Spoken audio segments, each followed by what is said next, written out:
Chapter 14. Uchendu, Okonkwo's uncle, and the rest of his kinsmen receive Okonkwo warmly. They help him build a new compound of huts and lend him yam seeds to start a farm. Soon, the rain that signals the beginning of the farming season arrives, in the unusual form of huge drops of hail. Okonkwo works hard on his new farm, but with less enthusiasm than he had the first time around. He has toiled all his life because he wanted to become one of the lords of the clan, but now that possibility is gone. Uchendu perceives Okonkwo's disappointment, but waits to speak with him until after his son's wedding. Okonkwo takes part in the ceremony.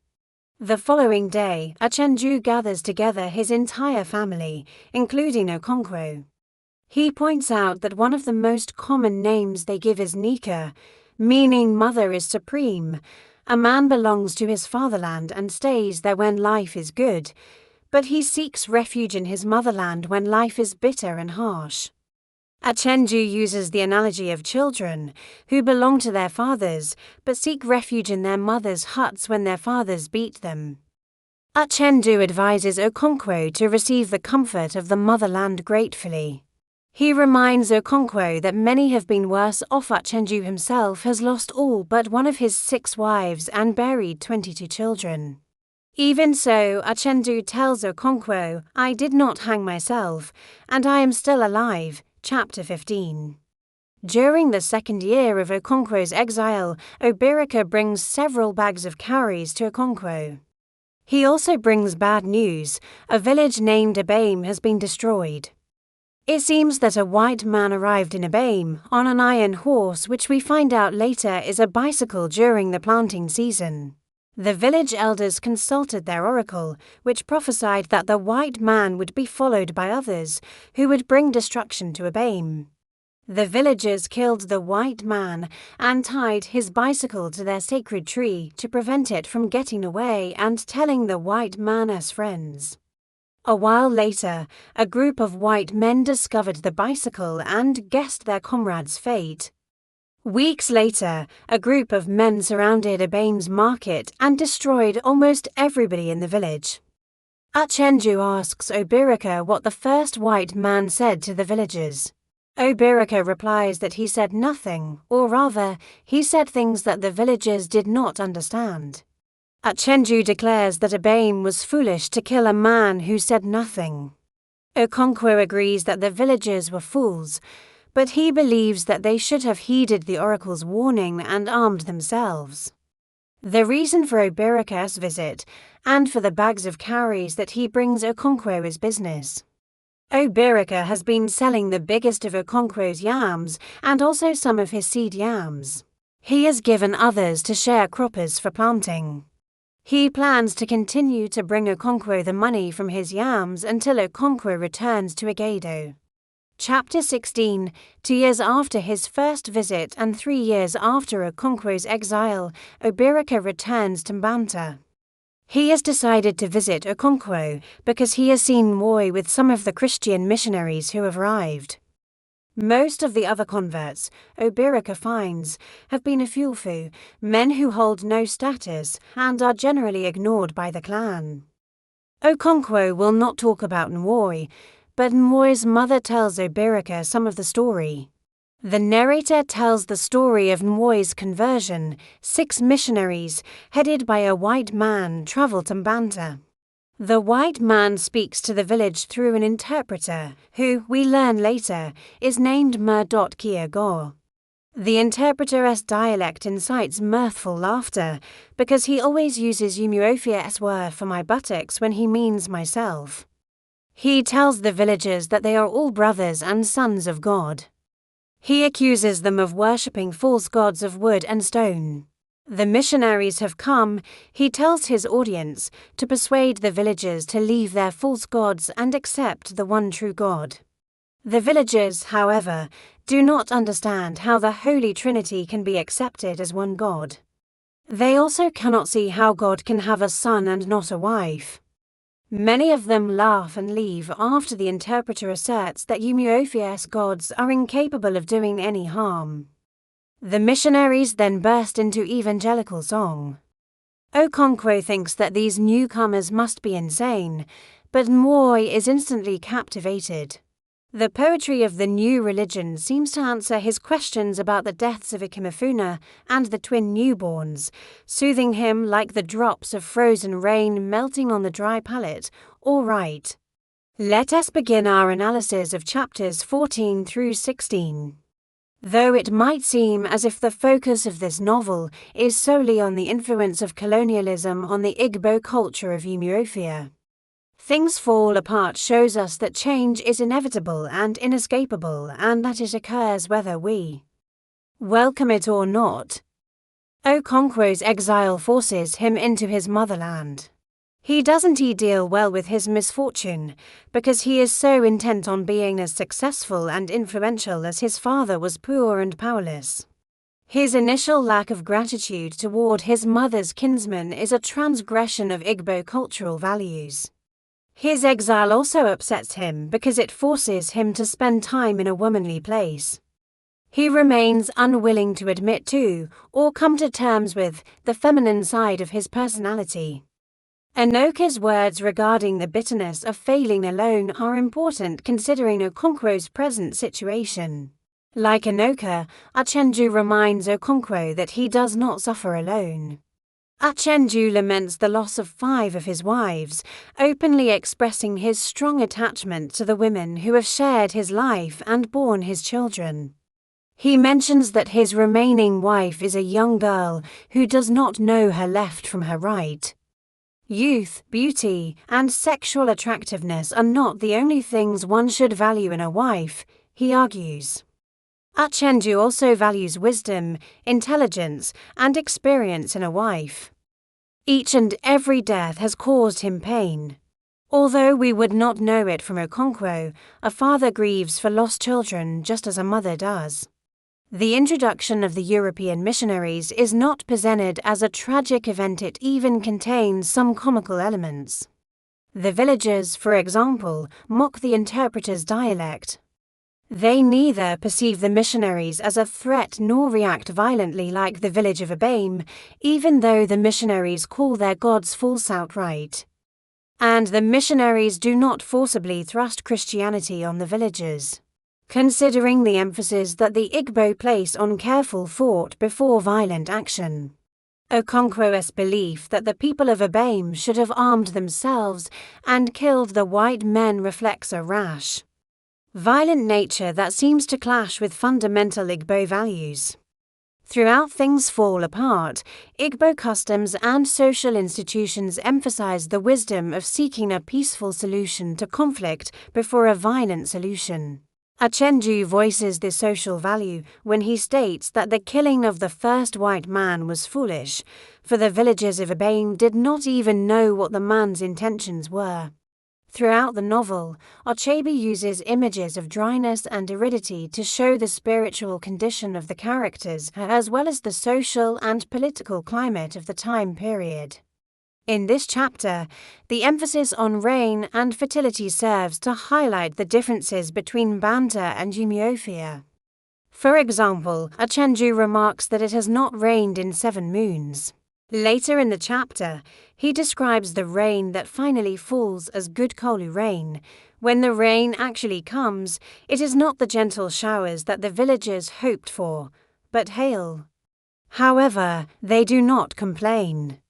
All the adults realize that hail is good for the farms, and the children are thrilled at the unusual novelty. Additionally, the contrast between the two lands is shown through the different reactions to the arrival of the white missionaries. When the Christians arrive in Umuofia, the villagers mock them and their strange words. In Banta, however, the people are spiritually thirsty and ready to accept the message of the missionaries. When the hymns reach them, they are like the drops of frozen rain melting on the dry palate. Chapter 17 begins with the missionaries asking the village leaders for a piece of land where they can build a church. The leaders laugh at the request and ask them to wait until the next week's meeting. However, the missionaries don't wait, and the following Saturday they return with a bulldozer to start digging the foundations of the church. The village leaders were sure that the missionaries would change their mind and accept the evil forest as their designated place. This was their punishment for asking for a piece of land on which to build a church. The elders were surprised, however, when the missionaries rejoiced at being assigned to such a terrible place. To them, the forest was filled with demonic spirits and forces, and the missionaries believed that their prayers would eventually be answered here. And so the construction of the church continued despite the ominous warnings from the oracle of the hills and the caves. To everyone's amazement, nothing happened to the missionaries, and they won their first 3 converts. The villagers pointed out that sometimes their ancestors allowed an offending man a grace period of 20 days before they punished his sins, but nothing happened even after 28 days. Thus, the church gained more converts, including Nika, a pregnant woman whose 4 previous pregnancies resulted in twins. Her husband and his family were not sad to see her leave, as having twins was seen as a great misfortune. Nika's cousin noticed Nwoi among the Christians and informed his father, Okonkwo. When Nwoi returned home, Okonkwo grabbed him by the neck and demanded an explanation. Achenju ordered him to release his son, but Nwoi left his father's compound and went to live at a school run by missionaries in another village. Okonkwo wondered how he could have fathered such an effeminate, weak son. Chapter 18 opens with the church gaining more converts from the Afufu, titleless, worthless men. One day several Osu, or outcasts, came to the church. Most of the converts moved away from them, though they did not leave the service. There was an uproar when they all returned, but Merkioga firmly refused to deny the outcasts' membership to the church. He argued that they would not die if they cut their hair or broke any of the other taboos that had been imposed upon them. Merkioga's steadfast conviction persuaded most of the other converts not to reject their new faith because of the outcasts. Soon the OSU became the most zealous members of the church. To the clan's disbelief, one of them boasted that he killed the sacred royal python. The clan leaders were furious, and Okonkwo urged Mbanta to drive the Christians away with violence, but they decided to ostracize them instead. The very next day, however, the man who boasted of killing the snake was dead, having died of an illness. The villagers' trust in their gods was thereby reaffirmed, and they stopped ostracizing the converts. The 3rd chapter of this part of the story is called Chapter 19. It is the last chapter of the 2nd section of Things Fall Apart. The chapter opens with the information that Okonkwo's 7 years of exile in Banta will end soon. Before returning to Umuofia, he gives his mother's relatives a large feast, which she greatly appreciates. She thanks him for everything he has done for her since she became a widow and declares him the greatest son any mother could ask for. Secretly, however, Okonkwo wishes he had never gone into exile, and he regretted spending such a long time away from his home village. He was looking forward to going back to Umuofia and regaining his status and prestige among his people. He was also sorry that he wasted so much time with such unmasculine people as the weak villagers of Manta. While eating, one guest expressed surprise that Okonkwo had given them so much food, and another praised Okonkwo's devotion to the kinship bond. The guest said, "You are truly a great man, Okonkwo. If our fathers had your kind of respect for their children, we would not have all this trouble with the white men." Okonkwo only grunted in reply. He appreciated his guest's praise, but he also thought that the younger generation was too fond of talking. They did not realize that the world was becoming increasingly dangerous and full of temptations. Moreover, Okonkwo feared that Christianity was gaining ground among the young people and warned them not to be taken in by the tricks of the white man's religion. One of the guests then replied that it was not easy to resist the temptation offered by the Christians. "Some of us would like to be as generous as you are, but we cannot do so because of the great need of our people. Do not blame the Christians. We know what they are doing. The guest added that although the Christians had no use for their culture, they accepted anyone who wished to become a Christian, regardless of social status. They are like a river that washes away all dirt and makes all things clean. We need such a cleansing flood to wash away all our impurities, concluded the guest. At this point in the narrative, the missionaries have successfully converted several members of the Igbo community and established a place of worship in the heart of the village. The Igbo religious leaders are baffled by the rapid spread of Christianity and try to come up with a strategy to stop it. Some advocate violence while others believe that peaceful coexistence is possible. In the end, they decide to ostracize the Christians in an effort to drive them out of the village. Meanwhile, the missionaries continue to preach their message and attract new followers, undeterred by the opposition they face. As the story progresses, the conflict between the traditional beliefs of the Igbo people and the new Christian faith deepens, setting the stage for further complications and challenges. In these chapters, Achebe explores the impact of colonialism on traditional cultures and beliefs through the clash between the Igbo people and the missionaries. The missionaries represent the colonizers, and their imposing presence disrupts the existing social order and challenges the spiritual foundations of the Igbo community. Their arrival sparks fear, confusion, and resistance among the Igbo, who struggle to understand and respond to this new foreign influence. Achebe portrays the Igbo culture as rich and complex, complete with its own set of values, traditions, and religious practices. He highlights the importance of ancestral worship and the role of the Oracle of the Hills and the caves in Igbo society. The introduction of Christianity disrupts this traditional way of life, forcing the Igbo to confront the unfamiliar and potentially threatening aspects of this new religion. As the missionaries gain followers, tensions rise and the Igbo community is divided over how to react to this growing influence. The ostracism of the converts symbolizes the increasing polarization and the breakdown of communication between the two cultures. This tension creates a sense of uncertainty and conflict, leaving the future of Igbo culture and identity in doubt. One major theme in these chapters is the clash between tradition and modernity. The arrival of the missionaries and their new religion introduces a modern Western influence into the traditional Igbo society. This clash between old and new creates conflict and challenges the existing social order. The Igbo community is torn between upholding their age-old customs and beliefs and embracing the changes brought by Christianity. The struggle to reconcile tradition and modernity leads to tension and division within the community, as different individuals and groups hold varying perspectives and beliefs.